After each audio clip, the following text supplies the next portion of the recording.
বিসমিল্লাহির রহমানির রহিম।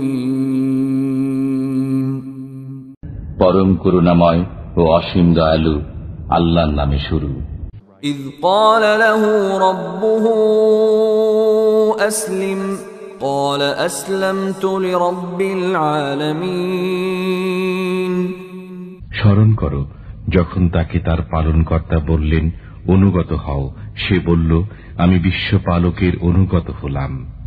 ووصى بها إبراهيم بنيه ويعقوب يا بني إن الله اصطفى لكم الدين فلا تموتن إلا وأنتم مسلمون।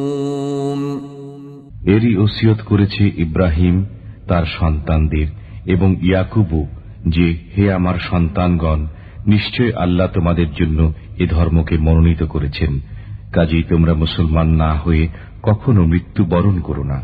أم كنتم شهداء إذ حضر يعقوب الموت إذ قال لبنيه ما تعبدون من بعدي قالوا نعبد إلهك وإله آبائك إبراهيم وإسماعيل وإسحاق إلها واحدا ونحن له مسلمون।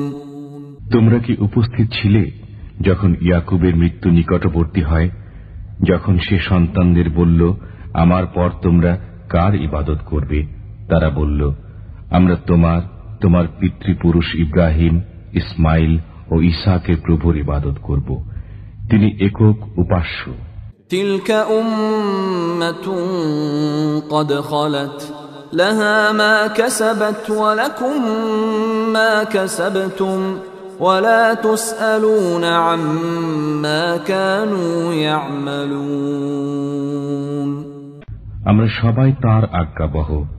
তারা ছিল এক সম্প্রদায় যারা গত হয়ে গেছে, তারা যা করেছে তা তাদেরই জন্য। তারা কি করত সে সম্পর্কে তোমরা জিজ্ঞাসিত হবে না।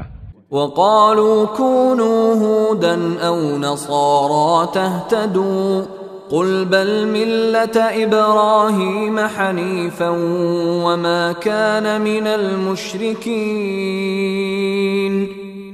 তারা বলে তোমরা ইহুদি অথবা খ্রিস্টান হয়ে যাও, তবেই সুপথ পাবে। আপনি বলুন কখনই নয়, বরং আমরা ইব্রাহিমের ধর্মে আছি যাতে বক্রতা নেই, সে মুশরিকদের অন্তর্ভুক্ত ছিল না।